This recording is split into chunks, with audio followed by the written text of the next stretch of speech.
Getting into your mind, lost in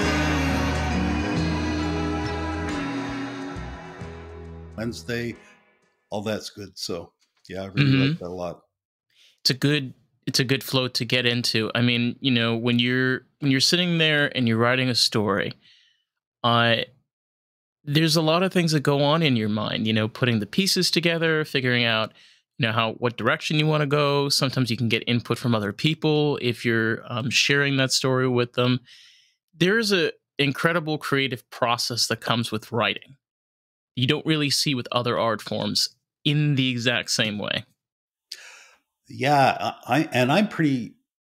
You may be right. I'm very ignorant in other art forms in the sense that I don't know how to practice them. I can't play music. I can't do other things. But there's a lot involved in writing that's well beyond.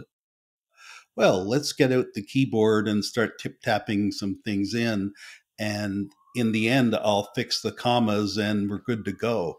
There's a lot more to it than that. If you want to produce something of high quality. And, you know, I don't want to speak too highly of myself, but that's what I devote myself to. I try to produce something that I'm proud of. So, That's important because, if you're creating work, which again, some people do this because they have professions or careers and they need income, and they have a really good skill at, for example, journalism or, writing or working for a media company. But for some people, that's not fulfilling enough. For example, like for yourself, even, arrogant or whatever, it's an important thing you bring out because the thing that makes you the best type of writer to yourself is how are you successful? Are you successful based on other people's success, or you're based successfully on yourself and what you've worked on and what you've made and what you've spent your career in the past decade or so doing and continue doing? You know what I mean? It's not just a one-step process. It's a many-step process. it definitely is. And there are the occasional writer out there that do make a living from it and are just really exceptional as well at the quality they produce. But there's a larger portion that it's just typing. It's just very, very low quality writing that has some appeal to certain readerships, and they do well. They do well financially, say, but frankly, the writing is no good. It's just some story that continues on that has no sense. For me, the big thing when I mentioned earlier, I'm not sure if we were recording then, but when I mentioned earlier about literary fiction, what literary fiction focuses on is words and language. So it's not focused on story or things like that or following the character arc because that's defined by a certain genre. That's not what literary fiction is about. Literary fiction is about choosing the exact proper words and not worrying too much about the story, not worrying, frankly, whether you even have a story. And that's what I'm interested in. I'm not interested in yarns that someone might tell or stories that you're waiting for the ending because clues have been laid out and stuff like that. That That doesn't was I. interest me. This is like completely off, but one writer, I love thrillers and psychological horror and things like that nature. And I love Stephen King's books. One of my favorite ones of his books is Pet Cemetery. Hmm.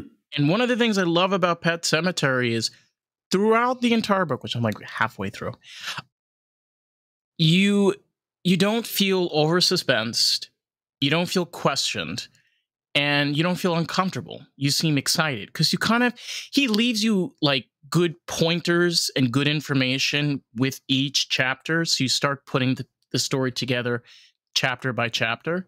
But you're right. I hate books like that. I hate books where like, is that a clue? Is that a hint? Wait a minute. Where is this going? It's I don't know. But there are great psychological thrillers that are like that. I'm not going to lie to you, but Mhm. it's cheesy. Come on, it's very cheesy. Yeah. And my experience with it mostly is with the other one of my other great interests is film, and I watch a lot. And I have difficulty finding really, really great films because a lot of films, and unfortunately, I have to say, a lot of American films, which are the ones that kind of dominate the market, are really, really embarrassing to watch because they are done very amateurishly or ham-handedly kind of thing, and other films are just kind of fucking blow you away, just really amazing. Have you watched Bert Kreischer's The Machina? I Have you haven't watched? seen that yet. No. Dude, I'm telling you, for the first time, I think in 11 years, we've got a real comedy film. Like a Well, real comedy film. It's amazing. I don't know who wrote it or who did it. They did a fantastic job. I like Kreischer. I know. I also the other thing I like is stand up comedy, so I know who you're talking about. Mm-hmm. Yeah, no, he's great. Yeah, and often he can be dismissed because oh, that's the guy that takes his shirt off, kind of thing. But Yeah, he yeah, does. He has a tendency of doing that. yeah. Well, I would have had a physique like that too, you know. So no, I'm not making fun of the guy at all. Oh, he's wonderful. I admire that. That's on my list, Machina. I didn't know about that. Yep. But, you know, adding to your point, though, that is just a great example of it's not that they can't make those movies, it's they don't want to. And people, you know, tend to have a hard understanding of like, oh, what is this whole, you know, writer strike? And there's that part about, you know, the finances and the benefits and so on. There's also the part which a lot of people don't talk about, which exists in the artist community of control. It's where these writers sit there doing their job, and then this fucking idiot just walks in there, which owns the company, and he's like, I don't like that. That's too sexual. Mm-hmm. You hired the guy to write the story. You're just the marketing executive. What are you doing questioning? I mean, you could talk with him and maybe ask him questions, elaborate on what he's writing, but to like blatantly go out and say, no, you can't do this.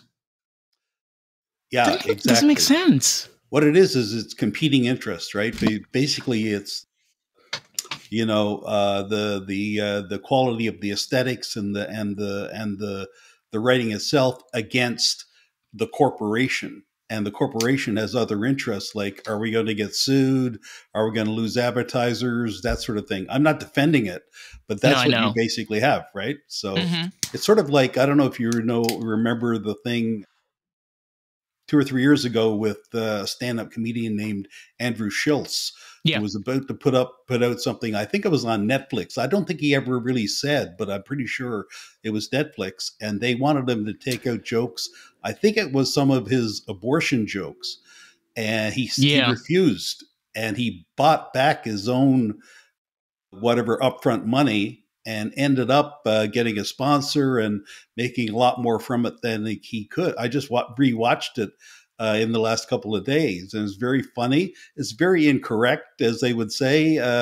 It's very unwoke in a lot of ways, but those things are just like the corporate things. Those things, just because something is incorrect and unwoke doesn't mean that it's not funny. And right, a lot of people don't really get that about comedy. They have other things that compete, so that if you're insulting a certain group that has special pronouns, or if you're insulting or seem to be insulting, and comedians are never insulting. They're basically trying to make people laugh. And literally, as the great Ricky Gervais says, and others say, I don't know if you know a comedian named David Cross as well. Mm-hmm. They don't mean, they're not telling the truth up there on the stage. They're doing a show. Yeah. And they don't, you know, when Ricky Gervais says, and he makes a big deal of it, men are smarter than women. No, that's the David Cross one.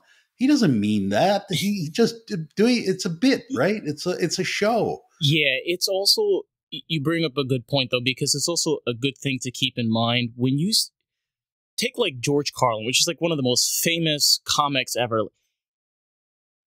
If you take him seriously in one of his bits, okay, I would question your sanity, because you can clearly tell the guy is just full on raving, like just rave, just full on anger and aggression, but in a way of like, here it is, here's what's going on, and let me tell you.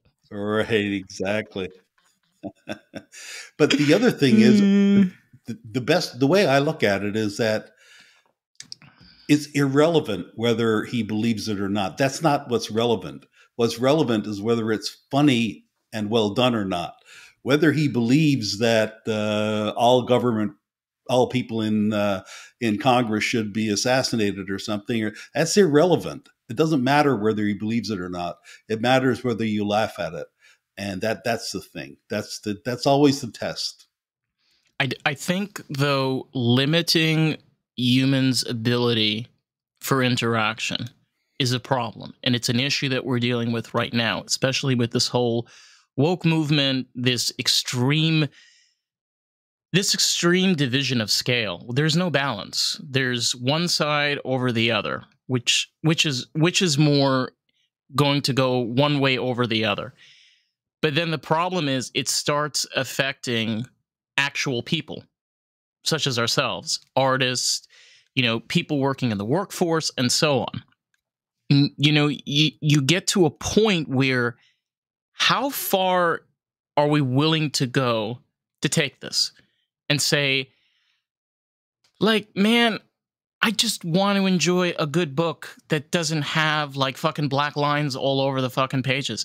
I want to enjoy a comedy show where he talks about how ladies' tits and ass are way too big for her to hold them. I like that shit. It's fun. It's a good time. It's a good way to spend time with friends and family or whatever. Why do we have to make everything a political agenda? I don't get it. It really has to do with what your priorities are. Basically, the whole woke movement and I would call it its campaign against free expression is basically an initiative where they're valuing certain political viewpoints over free expression. The problem with that is that not only what you mentioned about it affecting artists, basically, but freedom of expression is, I don't want to overemphasize it too much, but it's kind of a pillar of democracy. So you don't want to be fucking around with that. No. That pillar, you don't want to be chipping at the bottom of that, because it's all going to come down if you do. Yeah, and I mean, we've kind of seen this already. It's kind of weird on how the attitude of a lot of these large companies, and again, it's the people that are running these companies. In a way, maybe they don't understand or they don't appreciate the fact that if they don't have writers, if they don't have cinematographers, if they don't have videographers, there's no money, there's no business. And like, they can keep on throwing out all the shitty films that they made in 2023. Let's be honest. We thought 2007 was a bad year for movies. 2023 was even worse. So what does that tell you? I mean, for me, that tells me exactly what you're saying is the second you start chipping at that pillar, this is what starts to happen. Yep, exactly. This is what happens. I mean, look at all the, I don't know about 2023, but even back further than that, others I know have an interest in this because of the connection with their youth, but the whole Superman, whatever superhero things, cartoons, as Martin Scorsese said, that are made into movies, right? And it's kind of embarrassing at some level, I find it. So it's basically a business. But the problem is that not only does it chip away at the quality of the products that the artists make, but I'm talking about, again, I'm going to get super grandiose now, democracy itself, because the other thing that's under siege is our journalists. Yeah. Speaking the truth and condemned for because they're saying something that's against what the legacy media say, Or the condemned political as being agenda. conspiracy theorists, or any way you can kind of blacklist them at all. That's what they're and once you start messing around with that, where you just have a received viewpoint that is fed to lazy journalists by the government, that's very dangerous. It's very dangerous when you get into, for example, I have family in Israel, and the amount of bullshit and lying that has gone on with these, large companies that have all of these journalists making up these stories back and forth, which have been proven to not be true. They got this information from terrorists, might we add. And then you don't even apologize. You don't even correct your mistake. You just put in a little note and you move on, and that's it. End of story. It's so hard for me to understand. Again, I understand that these people have jobs, but it's weird. Your career is journalism. The whole fundamental point of journalism is having your own voice, giving over the information that's in front of you, and telling the story, the facts, the whole thing, A to Z. Mm-hmm. So why are you bullshitting? You're not a fantasy writer. You're a journalist. Exactly. That reminds me of two things. One is that I would not disagree with you. I would just add to you in the point also was that in that war, I agree. You can't trust what terrorists say, nor can you trust what the Israeli government says, because at a very high level, they have an interest in that. It's basically lying on both sides. So whatever they say, you can completely discount what's being said. A few things have gotten proven and discounted. That's true. But generally speaking, you can't believe anything that either side says. But it reminds me of a classic. I don't know if they do it anymore. It used to be the White House Correspondents' Dinner, where they'd get a comedian up, and usually the president was there. When Obama was in power, they were a lot of fun because he's very funny. And at one point, during the George Bush era, during the young George Bush, they Junior. Yeah, right, exactly, Junior, exactly, appropriately named Junior. Mm-hmm. They got Stephen Colbert up, and they obviously hadn't done their research. This is when Colbert was at his brutalist, before woke. Yes, exactly. Yeah, okay. And I remember he did it all in a complete irony satire mode. And he said something like, God, it's great to be a journalist. You get to listen directly to what the government says, and then you just type it up. That's awesome. What a great job you have. And he just destroyed journalism then. It was amazing to see. Yeah. He really predicted the future, didn't he? Yeah, no, that's a good point. That's a good point. Accidentally, he did. Yeah, exactly. Mm-hmm. Yeah. Oh God, I mean, it's crazy because, we've been talking about this. Like, for example, with your own work, do you feel within the past decade or so that your writing has changed, especially like with how the times have changed? You yourself, has that affected you in any way? A little bit. I don't do that kind of writing, and I don't write for income. I write for interest. But in my podcast, for example, I used to have a podcast called Writing and Editing, which is now, it still exists. It's now hosted by my former co-host. Her name is Genia De Lima, and still a great podcast, but I'm not involved with it. I was involved and founded it for 2 years. But there were some episodes where I had episodes about wokeness and freedom of expression, because those are very, very important to me. But I didn't feel limited. This is the great thing about podcasting. You can generally say what you want to say. And I'm such a small player in the universe. No one knows or cares, in a way, as far as anyone who has any kind of power. So I haven't been affected, really. But I feel for the journalists who are really affected. Like, for example, the main one I think about is a great journalist named Matt Taibbi. Hmm. and he writes for Substack. Also has a podcast and the whole sort of thing, and has been grilled at Congress about certain things. And he's revealed news stories that have never been reported at all in the mainstream media, big things. And these are the people I feel for, because he's basically doing great work out there, but it's not being picked up anywhere. And in effect, he's being not silenced, but ignored, right? Right. Because yeah, it's a sad thing. And there's a couple of journalists like that out there, and a couple of podcasters like that too. Yeah. I I agree with you, and I believe that the thing about success, in and itself, for your own sake, and as a person, and as an individual, it comes with a price. You can enter the crossroads and sell your soul to the devil, or you don't have to do that. But then you have to figure out, is it left? Is it right? Is it straight? Or is it the other way? You don't know. Yeah, exactly. It's sort of like what I was talking about earlier about the corporation. If you put that down into the microcosm of the individual, you say, what do I want? Do I want to be completely truthfully integrative? Or, God damn it, there's temptation of money over here, or there's a temptation of physical pleasure over here, or there's a temptation of a promotion back here. What do I really want to do? And that's where your character will speak up, and it would be very telling which direction you take. Sometimes you can have all of them, but sometimes you can't. Sometimes you have to make a choice. Sometimes you do.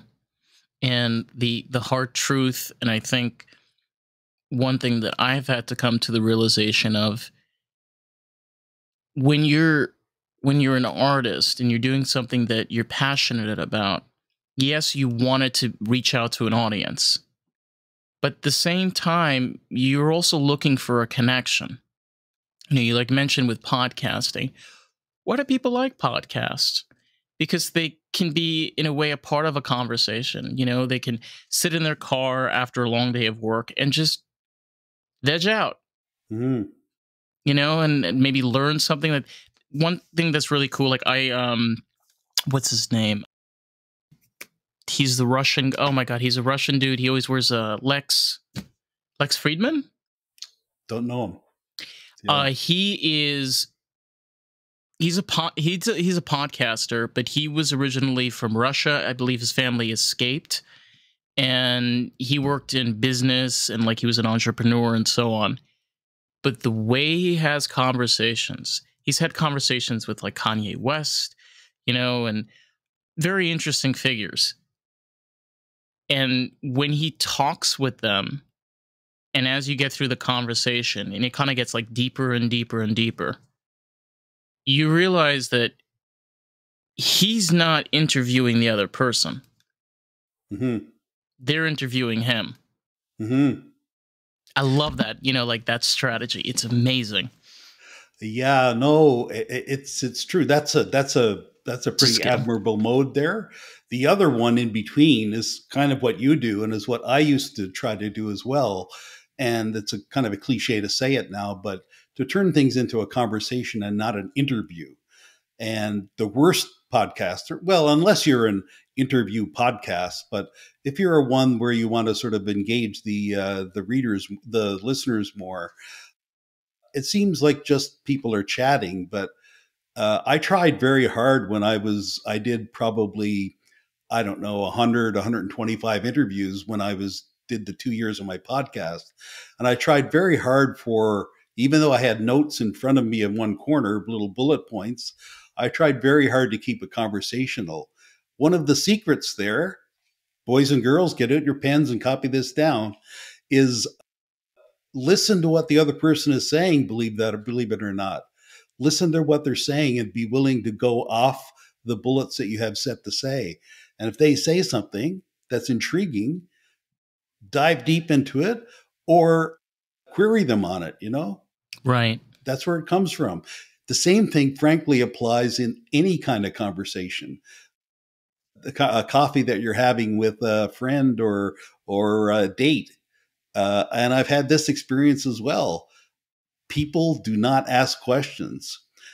People don't, they sort of, they treat it as a, let me see if I come up with a quick analogy. I know one Sure. part of the analogy. They treat it as a tennis match where I hit the ball, you hit the ball. I hit the ball, you hit the ball. I hit the ball, you hit the ball.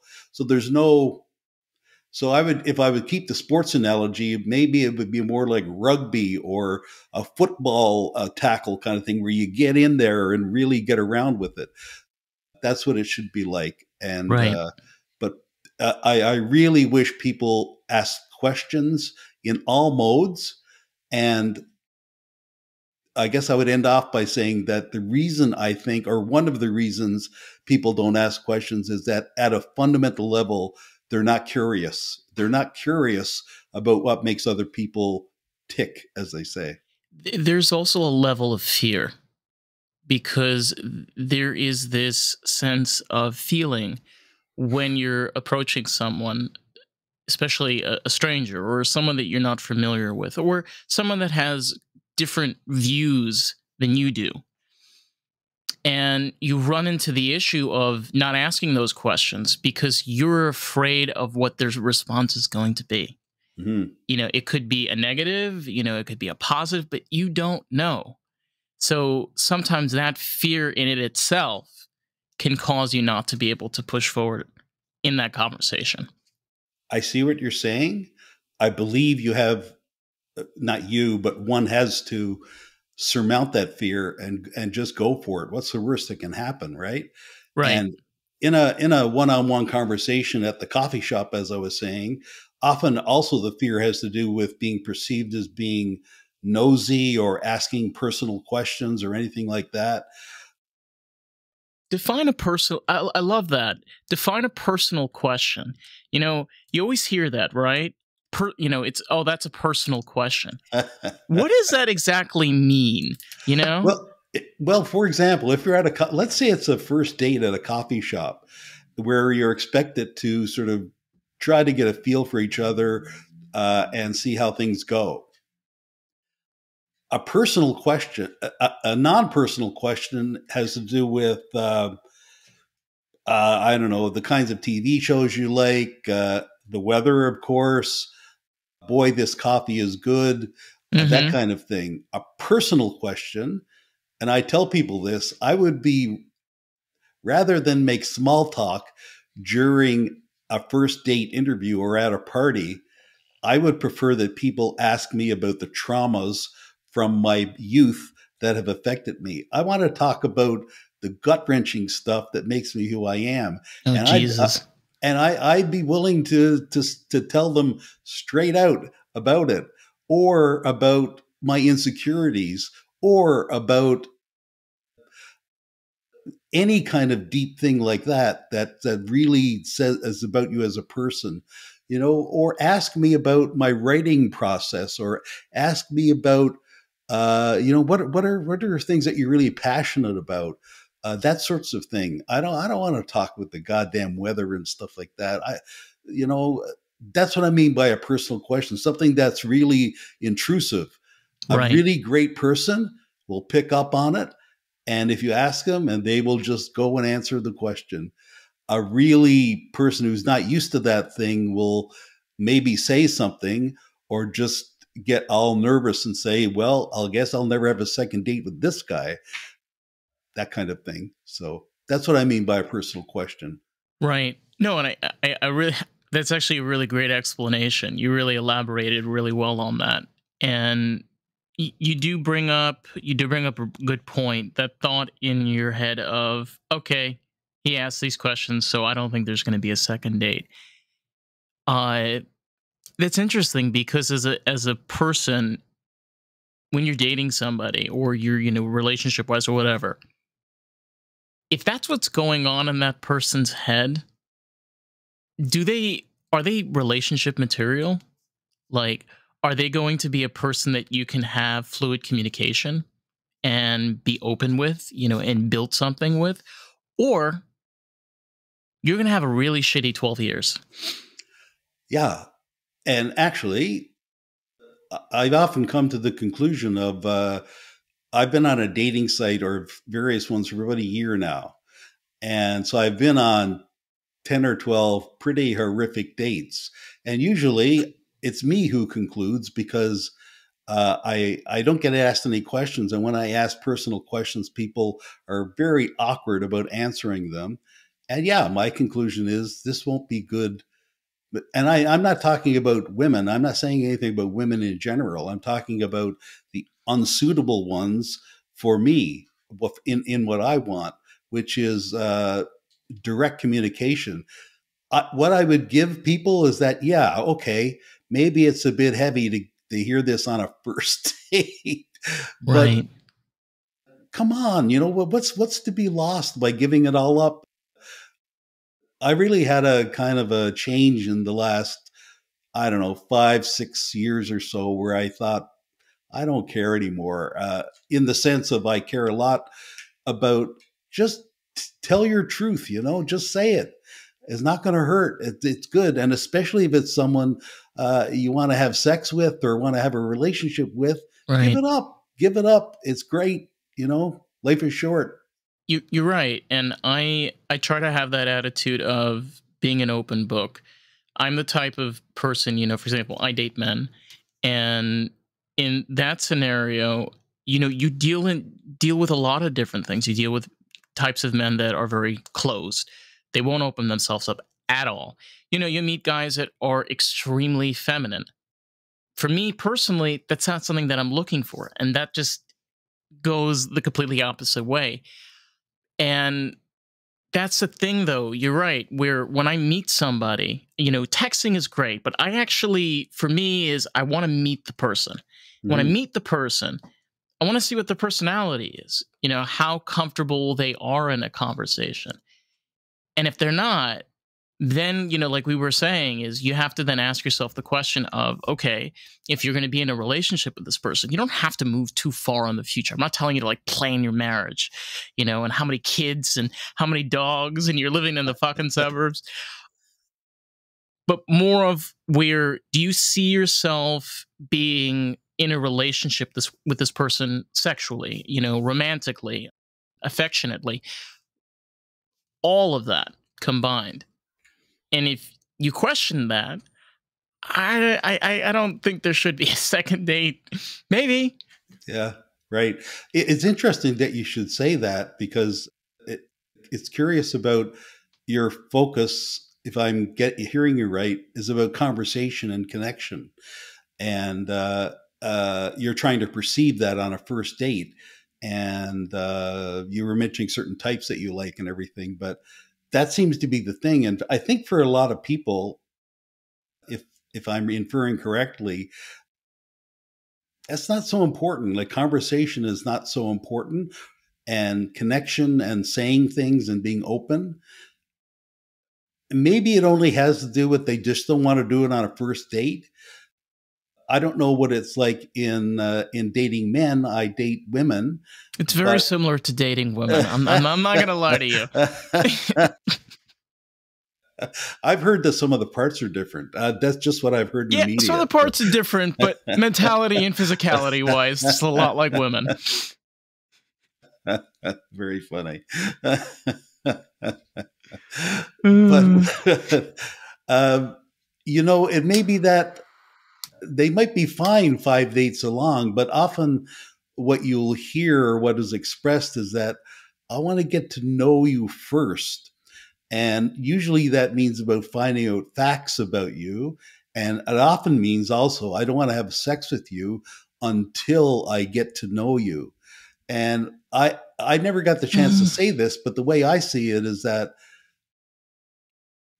can we do this earlier? I don't just mean the sex. I mean, can we not get real down and dirty, conversationally dirtier sooner? And sex is a way of getting to know someone as well. So can we not start that earlier as well? Believe me, at 64, I'm not a sexual animal. I'm not the guy I was when I was in my 30s. So it's not as if I want to go at it all the time. I couldn't manage it without some severe scaffolding kind of thing. So all I mean is that it's not this thing where I consider a very upper middle classy thing where, well, I'll get to know the person. And then after a course of 2 months, when we've established that we are okay for each other, then perhaps some intimate sexual encounters would be appropriate. I don't see it that way at all. I see it as sort of you start the race car right. It's like a drag race rather than a slow country ride kind of thing. You just go. That's the way. Yeah, it's like either Chrysler Town and Country or Dodge Demon, Hell or a Hellcat. I'm gonna choose the Challenger. Yeah. I just, I've been watching. I watch Google Shorts instead of. I don't want to be on TikTok, so I watch Google Shorts, which is kind of the equivalent. And somehow, I don't know what logarithm gives it to me, but I get videos of this guy in a white Nissan GTR, which I believe has over 500 horsepower. Mm-hmm. And often he gets challenged by guys on motorcycles, which of course can go super fast. And he almost always just blows them away. And there's this great camera mount where they kind of like this, and then they decide, and he is gone. And then he has a back camera looking at the motorcycles about like half a mile behind him. Awesome to see. Bro, just imagine that, in the bedroom. Oh boy. Who's the motorcycle and who's the GTR? I wasn't thinking of that, but since listen, I have to put those things together sometimes. This is the way. This is part of the process. But I do see your point, and you're right. A lot of the times, this whole waiting and kind of figuring things along the way, it can definitely be an issue. It's actually funny talking about this. One TV show that I really like, it's called Sex and the City. Yep. And in Sex and the City, Charlotte, which is one of the characters, she actually waits. So she meets this guy, she loves the guy, and she waits. And everybody is like, why don't you? So she waits. Sure enough, he's sex incompetent. Oh. Yeah, so then you're dealing the rest of the season of her going out of her mind because she's in this relationship and she loves this guy, but she can't procreate like nothing. And she's just miserable, like she's just having, and it just, in a way, I know it's a TV show, but it just kind of just goes to show you a little bit that maybe when you're making a big commitment, such as a relationship, that I think that the brakes should not be pressed as much at the beginning. Because, like, you're right. It's good to get to know the person, get to know all the nitty gritty, Like, who did you fuck, like, 2 years ago? Okay, I'm writing this down. All right. They have AIDS? No. You sure? Herpes. Super gonorrhea? No. Okay. You're sure? All right. These are things you need to know. That was, by the way, once considered to be a superhero that they declined at Disney, Super Gonorrhea, and they considered it for a while and thought, no, that's not our audience. I'm kidding. Actually, with Disney in its current state, I wouldn't put it past them. Super Gonorrhea. I mean, they've already gotten into children's lives about sexuality and all sorts of things. Next thing they know, they'll be like, hey, kids, ever heard of STDs? We're going to learn about them. But just to get back to what you were saying, it's a really good point about knowing everything. And also, my experience anyway in having sex with people is that with women. Wow, men. It's okay. I've come out here right on this. Is that having sex really? I don't want to get too wishy washy and sentimental about it, but you get to know a part of a person that a figurative part of a person that you don't know without having sex with them, and this is all part of the process of getting to know them, kind of thing, So that's how I feel about it.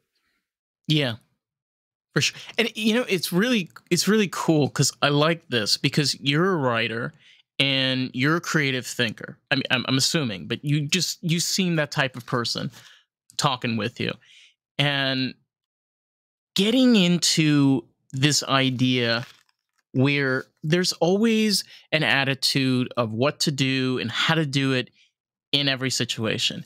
We have a name for the dates. There's the first date, there's the second date, and there's the third date, and then there's the meeting someone and then there's the part of the first time. We have names for all of these things. And in a way, it kind of feels a little bit planned, maybe. Mm-hmm. Yeah, I would see two offenders that have caused this in our society. One is, the whole middle class scheme of, it's all leading to marriage, so we need certain markers along the way. And the other one, of course, the big offender in many of the bad things in our culture is religion. And I see that as as another of the causes, certainly for the sexual hesitation, right? I see that as another one of the huge influences in our society where sexuality is often demonized by, well, I don't know about other religion. I know about Christianity, and definitely it's often demonized in Christianity as something that you can't do until you're married, for example. Yeah, it's very. I'm Jewish, so and I was raised Orthodox. It's similar in a way what you're saying, where you can't have any kind of sexual encounters or anything until after marriage.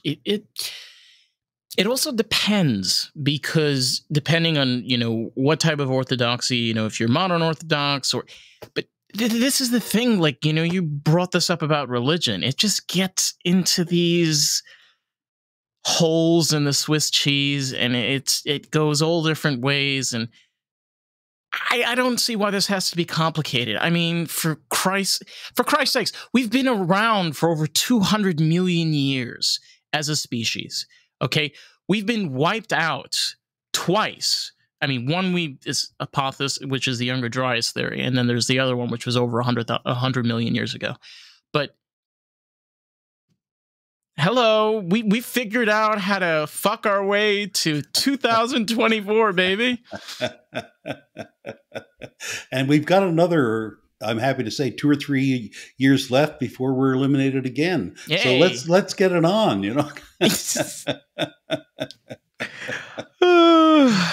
Yeah, so but it's a good point, and it's a true factor of our existence. It's where a lot of the times we feel like, even as an artist, I feel a lot of the times things are planned. There's this idea of being a successful artist, being a famous artist, being able to like accomplish and have like the biggest platform.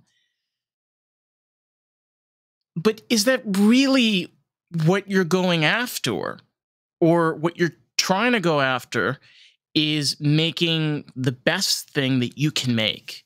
The best, like, for example, writing, the best story that you can come up with. I mean, because isn't that what you're, again, like, trying to represent other people? I don't know why this is so complicated. It's like fans. Okay, what about your work? Right. Yeah, no, you always have to, I totally with you there. You always have to keep in mind, like, why exactly am I doing this? And if you're doing it for money and stuff, or fans or whatever, and it's easy to do that even with podcasting, where you're doing it for downloads and things like that. I can say with some confidence that I never approached Joe Rogan levels on downloads with my podcast, but I tried to keep it of very high quality, and I got some good reviews of it. but it was very much, it, maybe it's the $10 million per year that I wasn't getting. I'm not sure, but to be serious about your point, yeah, you have to be always cognizant of the purpose, the whole purpose of it. And just to go back, that applies to podcasting. Certainly applies when you're writing fiction.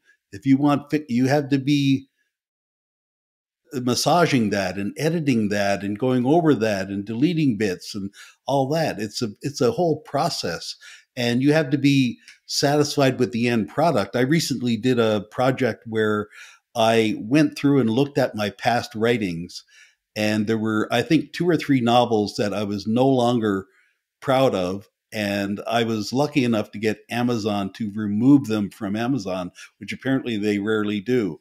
So now I only have up on online the 4 books that I'm proud to be affiliated with, and the other 2 or 3 that were embarrassing, no longer. It's as if they never existed. So I'm happy about that. Poof, and they're gone. Exactly. Gone. To what you were saying though, when even with Joe Rogan, it's just a luck of the cards, and it's this idea of becoming, like a content creator, like that is your career, that is how you're going to be successful. Try to understand that a lot of these people, like Joe Rogan right now has only been successful, just put this in perspective, 13 years, maybe 20. And the man is 56, and he started back in 89. So he was unsuccessful. He was semi-successful for about 25 to 26 years of his life. So most of his adulthood, he was Dave Chappelle is another great example of this. Mm-hmm. Okay. Do you know how many years he was an unsuccessful comic? Years. Yeah. So no one talks about this. It's well, I want to reach that. Do you understand what it took to get there? Just try to understand that for a second. Yeah. With stand-up comedians, for example, 2 things I would say. One is that a lot of the great stand-ups play a lot of shitty clubs in a lot of shitty cities and stay in a lot of shitty motels. And that's how they kind of hone their craft, if I can use a kind of a fruity phrase like that. But that's how they do it. And the other thing is that a lot of the sort of the opposite of that or whatever is that a lot of the stand-up comedians that are very successful now, with some notable exceptions, are ones that are, I don't know, the exceptions I want to hurry to say are Ricky Gervais, who deserves everything because he is genuinely unfettered and funny. And Chris Rock is also in that category of someone who, and Kevin Hart. Oh my God, I love Kevin. Kevin Hart is so fucking funny. Yeah, I don't know him so well, but I saw him do the roast of Justin Bieber. He was awesome on that. Awesome about that. Yeah, he was great. Comics. Yeah, and he did great. He was the host, of course, and people don't understand roast. He was a guy, not so much who came up and did 7 minutes about Bieber, but he was basically introducing all the roasters and having something to say about all of them. And he was great, and he had the right attitude too, because when he's probably just over 5 feet high or something, but also Shaquille O'Neal is on the show, who apparently is about 10'6", and they did a part once where Shaquille grabbed him and spanked him on the ass and stuff like a little baby, and it was fascinating. And oh my God! But it was great because Hart had the right attitude about it. There was one joke, for example, where someone said, God, Kevin, what's it like to go up on your wife? And he just laughed and laughed and laughed, which is the correct attitude. So But he did if I'm not mistaken, I think he did speak about and how he was bullied. yeah, And you know that's the thing that I like. You can see even like with Chris Rock as another great example. He has been hit back and forth from famous celebrities to large corporations and companies, and he has come through thick and thin for the past 23 years, which is incredible. It just, again, like we were been talking about, it just goes to show you these are artists that they love being artists. They love being creative. They love being on stage. Yes, they care about their fans, but mostly what they're doing is for themselves. yeah. You'll often hear that a lot of these during their childhood, for example, they would do things like, they would memorize the Tonight Show or something like that, or they would be in their basement with a little recorder pretending to do interviews and things like that. Just, maybe total nerds at the time, but just in love with the whole idea of it. And and eventually I'm not old enough to remember this, but there was a time where like the Tonight Show, with Johnny Carson, sorry. Bleh. Whoa. Two different genres. He would bring on new comics.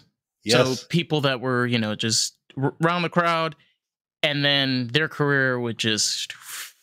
That's right. And times have changed because now you don't need that anymore. No. Yes. And the opposite is true too. You don't need that anymore because there are many venues where you can come to the fore, TikTok or your own special, or like Andrew Schultz. I think his career after that one stand-up special has no one had heard of him before. I'd never heard of him. Not to say that I'm the be all and the end all of knowing, but the other thing is that there's no like one show where, boy, if we could only make it on Kimmel, we're all set. There's no show like that now, right? So I mean, you have to be real. Like, nothing against Kimmel, but his ratings compared to some of these comics or some podcasters that comedians will go on is so much higher.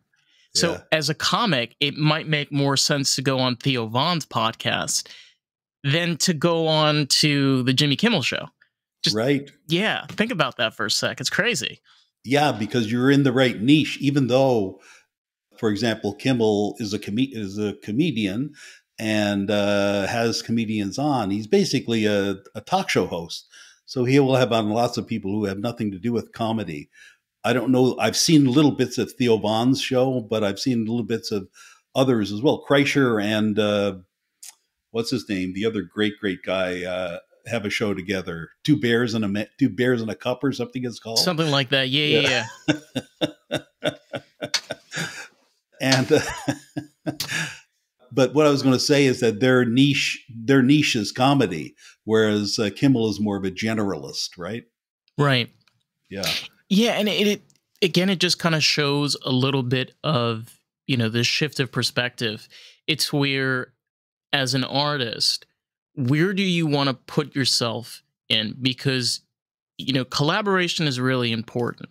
Communication, being able to open up and talk about what you're doing and the work that you're doing is really important.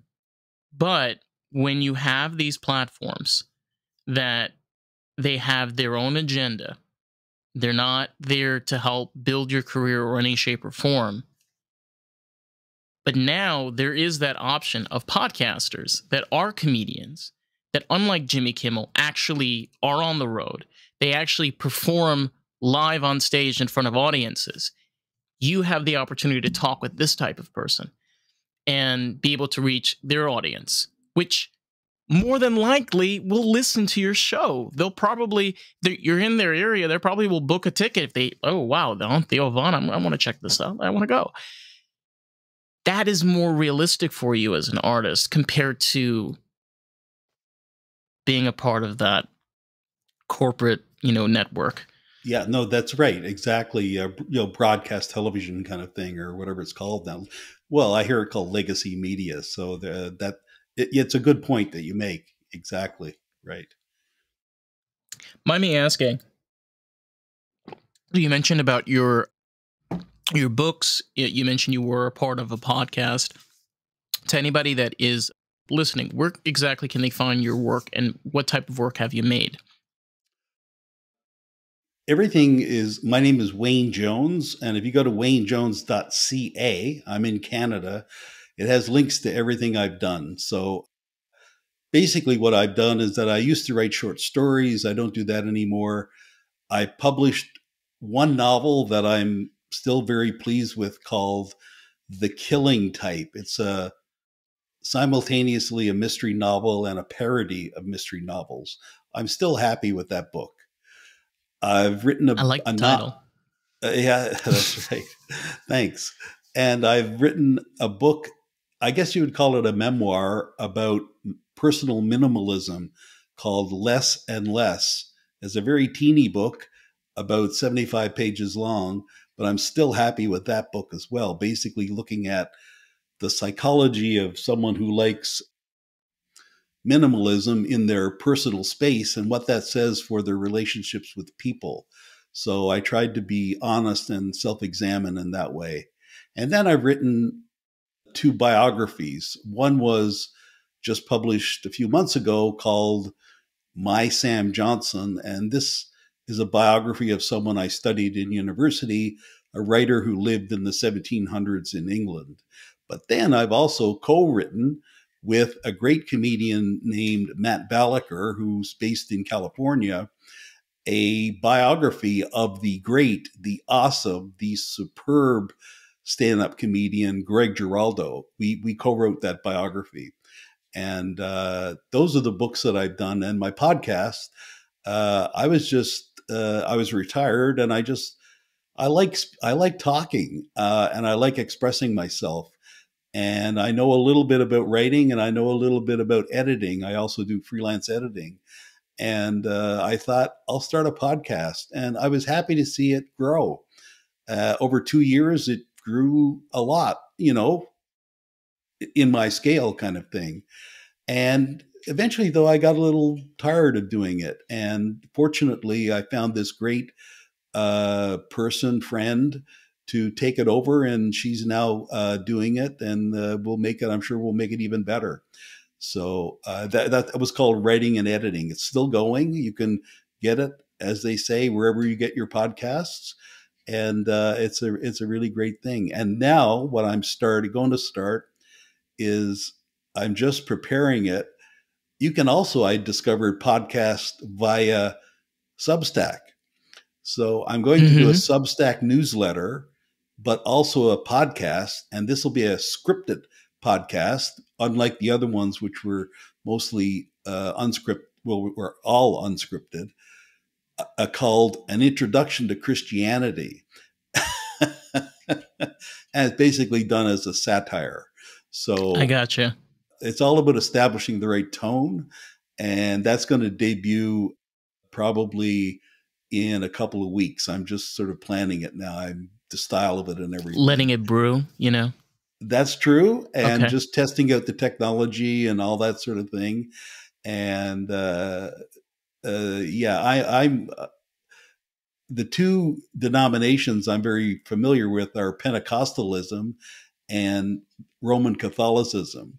But I know a fair bit about Christianity generally. And I want to talk about that. And I also read lots of the Bible, the Christian Bible. And so I want to play around with that and make fun of it and satirize it and that kind of thing. So An Introduction to I like the title, I have to say, because it doesn't sound like what you're going to get. It sounds like, oh, wow, I'd be interested in reading about Christianity. I said this before, and I'll say this again. It's interesting on how we as humans can understand that 6,000 years ago was a long time ago, but at the same time accept faith and religion that was followed by people that lived 6,000 years ago. It's just okay, cool. Yeah, Enjoy. Yeah, exactly. Exactly. Oh my god. Well, I love that. You seem like the type of writer that offers interesting, enticing, not only stories, but a bit of parody and comedy, which I like. It's always good Thanks. to have a little bit of comedy in there. Comedy, life is not worth it without it. So No. yeah. Laughter is always key. Do you have any like socials or anything that people can follow you? I don't. I actually have been very consciously limiting that. I have a social on Instagram for the book that I published, the biography, and that's at my Sam Johnson. That's the only social I have. I've been very consciously trying to limit those. So yeah. Smart. Yeah, I 100% agree with you. I try to keep things very limited too, like to the point where I if I post something, it's about the podcast, plain and simple. Good. Excellent. You have to keep it to the point. Well, listen, Wayne, it's been a pleasure. Thank you so much for being on the podcast and coming all the way from Canada. And if you want to listen more and find out about the podcast, you can find us on Facebook, TikTok, Instagram, and YouTube at Lost in the Groove Pod. So with that, we'll catch you on the next one. All right. Bye, everybody. Yeah.